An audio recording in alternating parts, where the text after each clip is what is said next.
In the busy streets of Chicago, a young rich man once mocked a homeless black pianist. He laughed and said, "Play something good and I'll give you my Porsche." What happened next shocked everyone. This is the unbelievable true story of how one song changed two lives forever. Stay till the end, because what started as a joke turned into something no one could forget. Every story begins with a voice. Make sure you're here to hear them all. Subscribe now. It was a cold afternoon in downtown Chicago. The wind carried dust and paper cups across the empty street as traffic lights blinked lazily above. Near an old cafe, a man sat on the sidewalk beside a cracked piano that had seen better days. His name was Samuel Reed. Samuel was in his early 50s. His skin dark and weathered from years of living under the open sky. His beard was rough, his jacket torn at the sleeves, and his shoes barely held together. Yet there was something calm about him. His eyes were gentle, like a man who had once known peace but had long forgotten where to find it. He played the piano every afternoon, not for money, but for the feeling. The few coins people tossed into his tin cup were enough to get him a sandwich or coffee. But music, that was his real meal. When his fingers touched the keys, he wasn't a homeless man anymore. He was someone who once stood on stage, bathed in spotlight, lost in melody. Cars stopped at the red light across the street, and some drivers rolled down their windows to listen. A soft jazz tune floated in the air. Samuel's hands moved with grace, every note filled with quiet emotion. It wasn't perfect, but it was real, raw and beautiful. Across the street, a white sports car gleamed under the sunlight. Inside sat a young man, no older than 25. His name was Chase Donovan. He was the son of one of Chicago's richest businessmen, owner of Donovan Motors. Chase had the kind of confidence that came from money, not experience. Expensive watch, designer jacket, arrogance in his smile, he carried it all. Chase watched Samuel with mild curiosity. To him, the old man looked like every other homeless person wasting time. But the sound of the piano made him stop. For a moment, he couldn't tell if it was good or bad, but it was different. His friend Tyler, sitting in the passenger seat, laughed. "Bro, look at that guy, playing that junk piano like it's a concert." Chase smirked. "Yeah, he probably thinks he's famous or something." The light turned green, but Chase didn't move. He kept watching Samuel, his smirk growing wider. "You know what?" he said, revving the engine. "I want to have some fun." Tyler chuckled. "What kind of fun?" Chase's grin widened. "Let's see how good this piano man really is." He pulled over to the curb, parked his Porsche, and stepped out. His sneakers were spotless, his confidence louder than the car engine. People nearby turned to see what was happening. Samuel kept playing, unaware that the next few minutes would change his life forever. Chase walked up to him and clapped slowly. "Hey, old man," he said loudly, drawing attention. "That your piano?" Samuel stopped playing, looked up quietly, and nodded. "Yes, been playing it for years." Chase tilted his head, pretending to admire it. "Years, huh? Doesn't sound bad for a pile of trash." He laughed. Tyler joined in. Some people frowned, sensing disrespect. But Samuel didn't react. He just wiped the dust off one of the keys and said calmly, "It still plays music. That's all that matters." Chase smirked. "You really think you can play?" Samuel gave a faint smile. "I can try." That was all Chase needed to hear. He leaned closer, his voice dripping with sarcasm. "Tell you what, old man, if you can play something that actually impresses me, I'll give you my car." Tyler laughed out loud. "No way, bro. Your Porsche? You're not serious." Chase looked at him and grinned. "Why not? I mean, it's not like he can actually play anything worth hearing." The small crowd around them began whispering. Some pulled out their phones to record. A homeless man and a rich heir, two worlds about to collide on a cracked sidewalk. Samuel looked at the Porsche, then back at Chase. He said quietly, "I don't play for cars or money. I play because music is all I have left." Chase shrugged. "Suit yourself. But hey, if you're scared to play, just say it." Samuel looked down at his hands. They were shaking slightly from the cold. Then he looked up at the crowd. For a moment he saw their faces, not judging but waiting. Waiting to see if he'd dare. He slowly straightened his back, turned to the piano and said, "All right, I'll play." The crowd fell silent. Even Chase leaned forward, folding his arms. The wind quieted. The traffic noise seemed distant. Samuel placed his fingers on the keys. The first note was soft, then another, then another. Within seconds, the street filled with sound. Smooth, soulful notes rose and fell, weaving emotion through every beat. It was not just playing, it was storytelling. And as the melody grew deeper, even Chase forgot to smile. The melody rose softly, then burst with emotion that none expected. Every note Samuel played carried the weight of years, the struggle of sleeping under bridges, the memories of better times, and the pain of being forgotten. His hands moved effortlessly, but each motion told a story. At first, the crowd listened with casual curiosity. Then the music began to pull them in. Conversation stopped. Even the noise of traffic faded as people stood still. Watching the man who had nothing yet sounded like everything. Chase leaned back against his Porsche, arms crossed, trying to hide his surprise. He had expected broken notes and clumsy rhythm. But this was different. The melody had purpose. It had life. There was control in every stroke, passion in every chord. Samuel's music had the power to make even arrogance pause. Tyler whispered, "Bro, he's actually good." Chase didn't answer. His smirk was gone. The air between them felt heavier now. Samuel's eyes were closed as he played, lost in the rhythm that only he could hear fully. His fingers danced over the chipped keys like they were made of glass. The piano, old and cracked, responded like it had been waiting years for this exact moment. Then came the high note, a sharp, clear sound that sliced through the air like truth breaking through lies. A few people clapped quietly, but most were too stunned to move. As the final notes faded, Samuel exhaled and sat back, his chest rising and falling.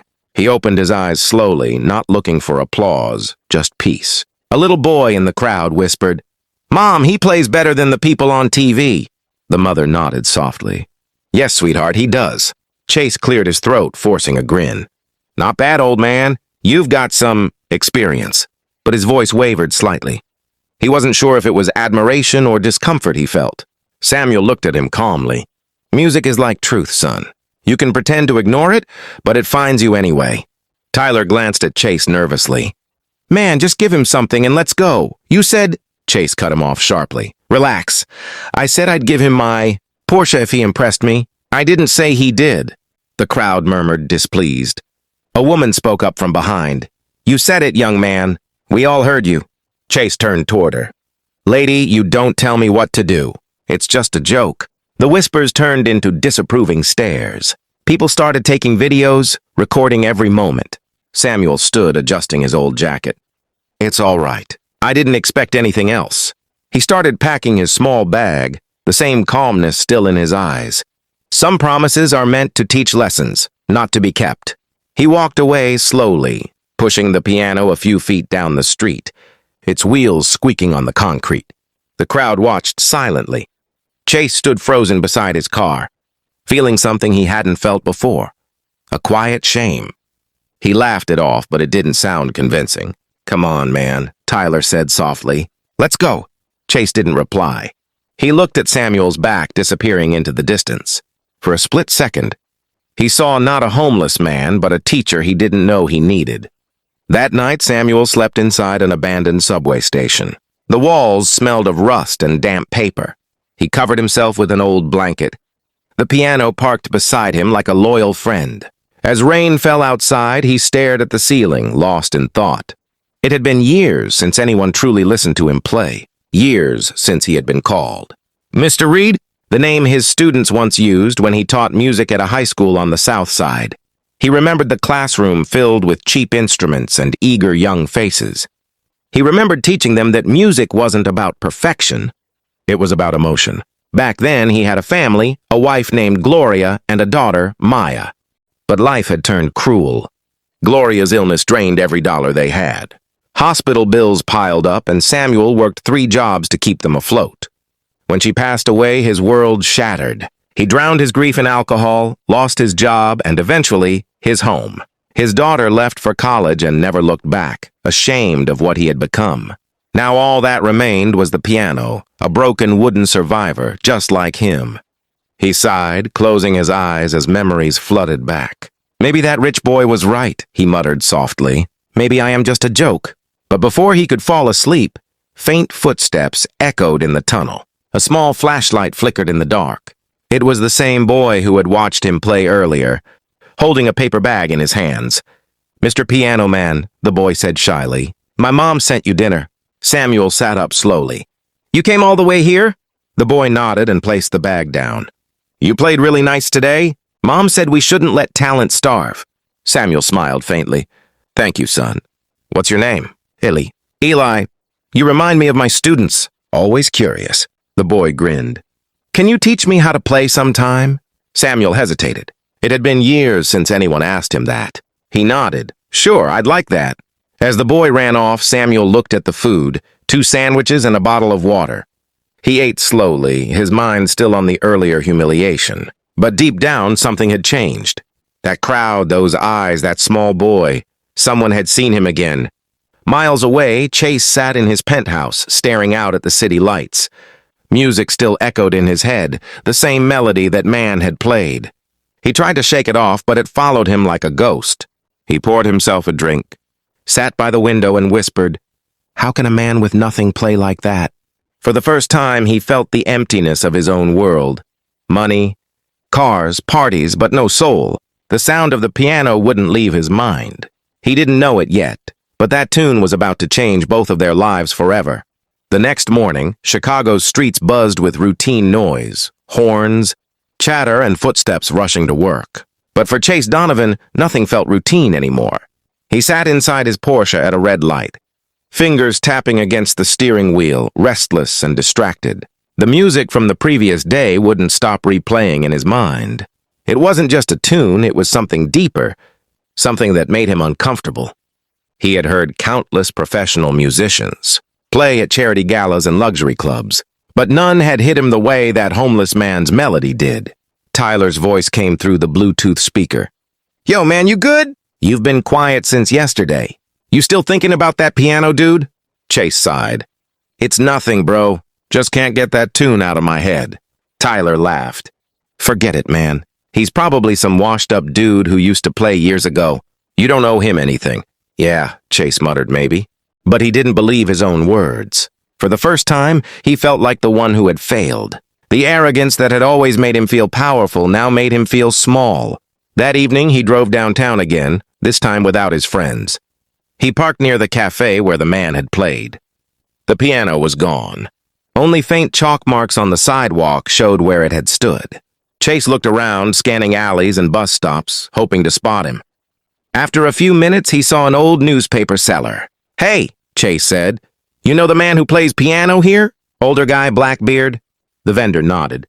"Yeah, that's Samuel. Used to be a music teacher, I think. He usually stays near the subway station on 9th Street when it rains." "Thanks." Chase drove off quickly, the streets glowing under the city lights. He didn't know what he was planning to say if he found him. Maybe an apology. Maybe nothing, but something inside told him he had to go. When he reached the subway entrance, he saw the broken piano parked under the stairs, covered with a plastic sheet. Next to it, Samuel sat on a folded cardboard mat, eating from a small paper bag. Chase approached quietly. The sound of his expensive shoes echoed on the concrete. Samuel looked up. "You again?" Chase nodded slowly. "Yeah, I wanted to talk." Samuel gave a faint smile. "You finally came to give me the car?" Chase managed a nervous chuckle. "No, I came to apologize."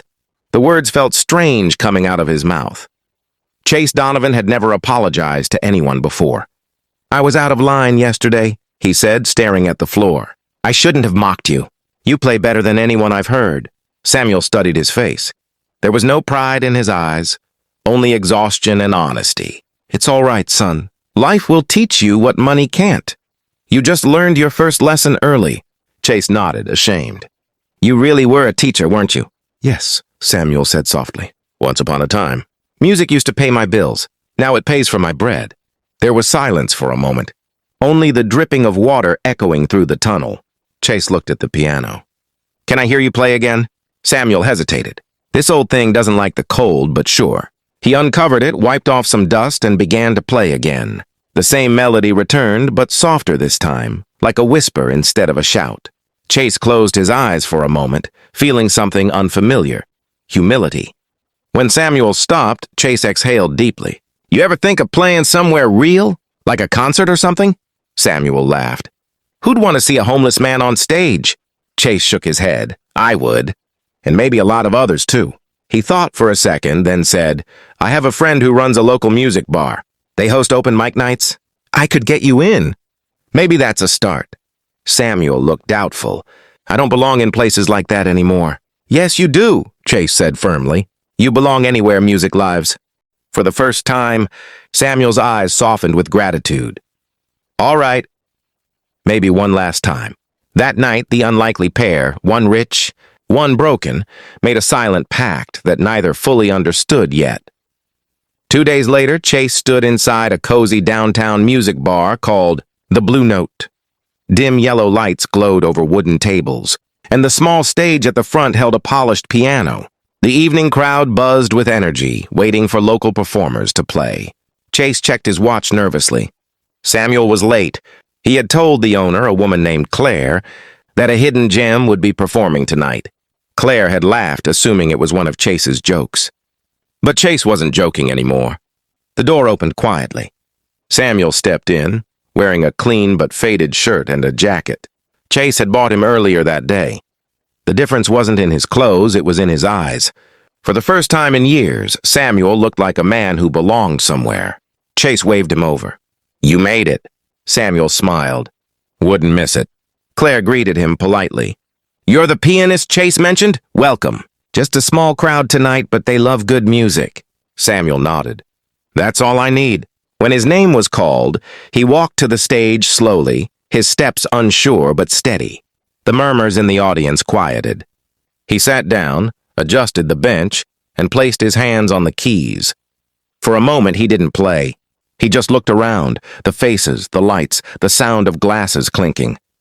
He took a deep breath and began. The first note struck clear and smooth, like sunlight breaking through clouds. Then came another and another, forming a melody that wrapped around every ear in the room. The chatter stopped completely. Samuel wasn't playing just for them. He was playing for his late wife, for his daughter, for every night he had slept in the cold. His music carried all the things words couldn't. Chase watched from the bar, his chest tight with pride. This was the same man he had mocked days ago, and now the entire room was silent before him. When Samuel reached the final note, the silence lasted a full 5 seconds before applause exploded across the room. People stood cheering. Some even whistled. Claire turned to Chase, eyes wide. He's incredible! Where did you find him? Chase smiled. On the street. Samuel stood, a small smile breaking across his face. He bowed slightly, his hands trembling, not from fear, but from the overwhelming feeling of being seen again. After the performance, people approached him, shaking his hand, asking about his life, offering him gigs. It was as if the world had finally opened its eyes. Chase walked up to him quietly. I told you belonged here? Samuel chuckled softly. Maybe I needed someone else to remind me. As the night ended, Claire approached with a check. Mr. Reed, this is your payment for tonight. I'd love for you to come back next week. Samuel took it hesitantly, his eyes watering slightly. Thank you, ma'am. You have no idea what this means. Chase placed a hand on his shoulder. We're just getting started, Samuel. Outside, as they walked toward the car, Samuel looked at the Porsche again and smiled. You can keep your car, son. You already gave me something better. Chase frowned. What's that? A second chance. They both stood silently under the city lights, the hum of traffic blending softly, with the memory of the music that had changed both their lives. The following morning, Samuel sat at a small diner across from Chase. The two of them had breakfast. Together, eggs, toast, and coffee. For Samuel, it was the first proper meal in weeks that didn't come from a paper bag. Chase grinned as he scrolled through his phone. You're going viral, old man. Samuel frowned slightly. Viral? Chase turned the screen toward him. There it was, a video someone had uploaded from the open mic night. The title read, Homeless Pianist Stuns Crowd in Chicago. It already had thousands of views and hundreds of comments. Samuel's hands trembled slightly as he read the messages. This man plays with soul. You can feel his pain through every note. He deserves a real stage. He looked up at Chase, speechless. People are actually watching me? Chase nodded proudly. The internet's got a heart sometimes. They're already asking for your name and your story. Samuel smiled faintly. My story? I'm not sure that's something people would want to hear. Chase leaned forward. They will, trust me. For the next few days, things moved quickly. A few local journalists contacted Chase for an interview with Samuel. A community music organization offered to fund a few small shows for him. For the first time in a long time, Samuel had somewhere to be. One evening, while sitting by the piano in the bar, he received a call from an unknown number. He hesitated before answering. "Hello?" A soft voice spoke on the other end. "Dad?" Samuel froze. His breath caught in his throat. He hadn't heard that voice in over 10 years. "Maya, is that you?" "Yes. I saw a video online. Someone sent it to me. You're playing again." Tears welled in Samuel's eyes. He swallowed hard. "Yeah, I guess I am." There was a long pause. "I didn't know where you were all these years. I tried to look for you after Mom passed, but you disappeared." "I wasn't proud of what I became," Samuel said quietly. "I didn't want you to see me like that." "I didn't care about that," Maya replied, her voice breaking. "I just wanted my dad back." Samuel wiped his eyes with the back of his hand. "I'm still here, sweetheart. Just took me a long time to find myself again." They talked for almost an hour. She told him about her job as a nurse, her small apartment in Detroit, and how she still kept the old piano sheet music he used to write for her. When the call ended, Samuel sat silently for a long time. Chase arrived a few minutes later, noticing the tears on his face. "Hey, you good?" Samuel smiled weakly. "Better than I've been in a long time. That was my daughter. She found me." Chase grinned. "That's amazing." Samuel nodded. "She said she wants to come see me play." Chase leaned back, smiling with satisfaction. "Looks like you're getting your life back, Samuel." Samuel looked at him and said softly, "And you, son, you're learning what life actually means." Chase didn't respond, but the truth of those words sank deep. A week later, the Blue Note was packed. Word had spread fast about the homeless pianist who played like a legend. Reporters were there, cameras flashing as people filled the small bar beyond capacity. Samuel stood behind the curtain, his hands trembling slightly. His jacket was still old, but now neatly pressed. Chase stood beside him, straightening his tie nervously, even though he wasn't the one performing. "Relax," Samuel said, noticing his nerves. "You look more nervous than me." Chase laughed. "Maybe I am. I just don't want anything to go wrong." Samuel smiled. "It won't. When music speaks, everything else becomes silent." Claire, the bar owner, peeked through the curtain. "You ready, Mr. Reed? They're waiting for you." Samuel took a deep breath. "Let's give them something to feel." The lights dimmed. A hush spread across the room. Samuel walked onto the stage, the sound of his slow footsteps echoing softly. For a second, he looked out at the faces in the crowd, people who once walked past him on the street, now waiting for him to play. In the front row sat Chase, recording quietly, and beside him, a woman in her late 20s with familiar eyes, Maya. She smiled through tears as her father sat at the piano. Samuel placed his fingers on the keys and began. The melody started slow, like a memory rising from the fog. Then it grew stronger, more confident, as if telling the story of every fall and every rise. His music spoke of loss, pain, and hope. The audience felt every note. Some closed their eyes. Some wiped their tears. Halfway through, Samuel looked up and met Maya's eyes. He smiled softly, and she nodded, her face glowing with pride. When the final note rang out, the silence lasted longer than before. Then came the applause, loud, roaring, endless. People stood on their feet, clapping, cheering, shouting his name. Chase stood too, clapping until his hands stung. He looked around and saw something incredible. People from all backgrounds, cheering for a man they once ignored. After the show, Maya ran backstage and hugged her father tightly. "I'm so proud of you, Dad." Samuel held her close. "You have no idea how much I missed hearing that." Chase joined them, smiling. "You were perfect out there." Samuel looked at him with gratitude. "You gave me back my stage." Chase shook his head. "You earned it. I just pointed you toward it." Later that night, as they stepped outside into the cool air, a familiar voice called from behind. It was Tyler, Chase's old friend. "Man, that was unreal. You two pulled off something special." Chase laughed. "Yeah. Guess I finally used my dad's money for something good." Samuel turned to him and smiled. "You used your heart, not your money. That's what makes it good." As they walked toward the car, Maya looked at the Porsche and chuckled. "Is this the car you promised him?" Chase smiled sheepishly. "Yeah, he didn't want it." Samuel nodded. "That's right. But tonight I drove something much better." Chase frowned playfully. "And what's that?" Samuel looked up at the night sky. Hope. They all laughed quietly, the city lights reflecting on the wet streets. Somewhere in the distance, a street musician played a soft tune, and for once, Chase stopped to listen, really listen.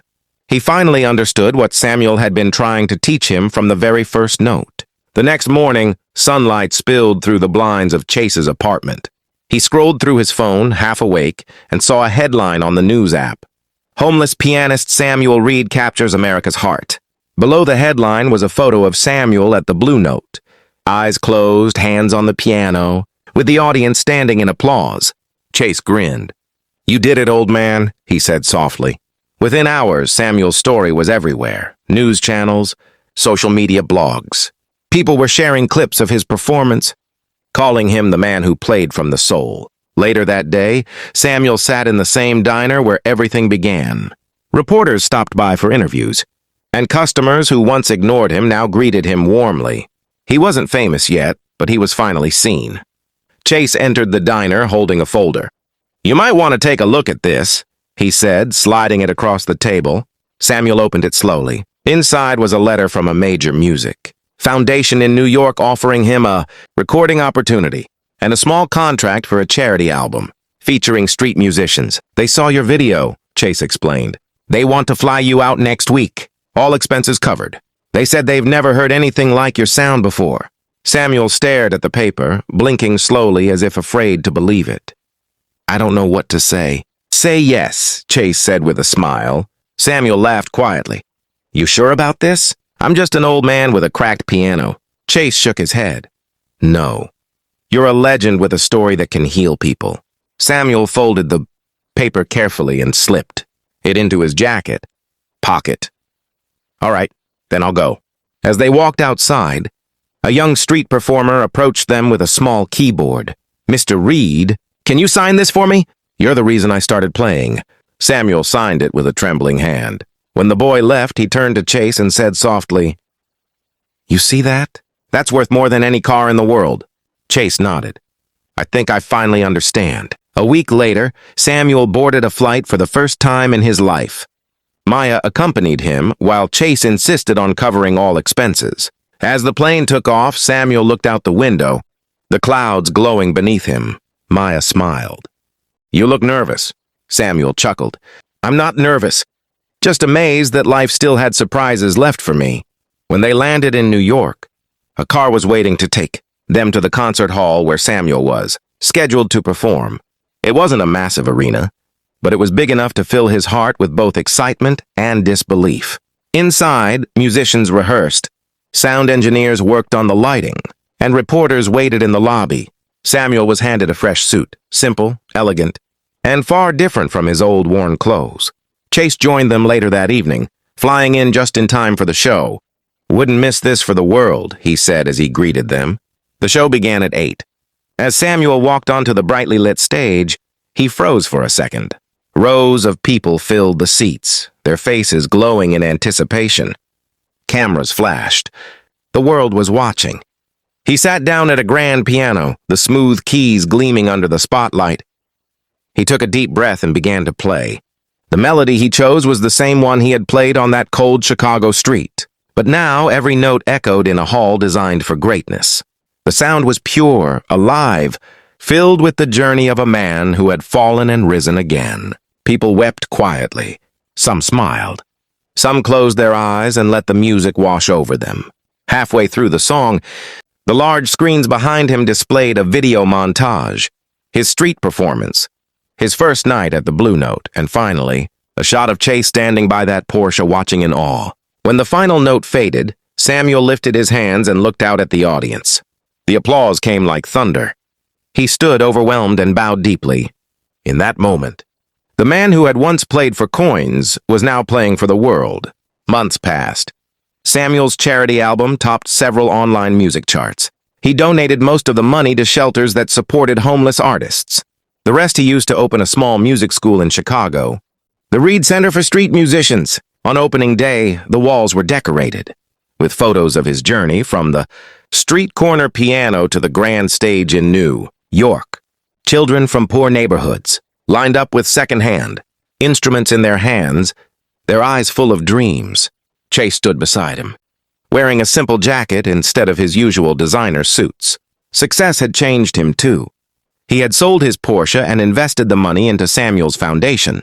As the crowd clapped for the school's opening, Samuel whispered to him, "You really did it." Chase smiled.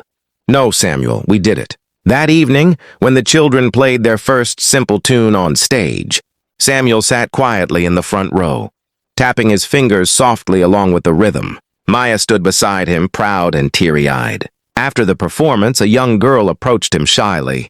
"Mr. Reed, how did you become so good at music?" Samuel looked down at her with a warm smile. "By listening more than I played. Music isn't just about sound, it's about understanding people." The girl nodded, and Samuel patted her shoulder. "One day you'll understand, too." As the night ended, Samuel walked outside, with Chase and Maya. The city glowed softly under the streetlights. Chase said quietly, "You know, I still remember the first day I saw you, sitting beside that old piano. Your jacket torn, your fingers freezing." Samuel laughed. "Yeah, and you thought you were the one teaching me something." Chase smiled. "Turns out you were teaching me everything I didn't know." They stopped near a familiar street corner, the same one where it had all begun. The old piano was still there, polished and repaired by the foundation. Samuel sat down, looked at Chase, and said, "You promised me your car once. I never took it." Chase laughed. "Yeah, you didn't need it." Samuel nodded. "Maybe not. But tonight, I'll take your time. Sit down and listen."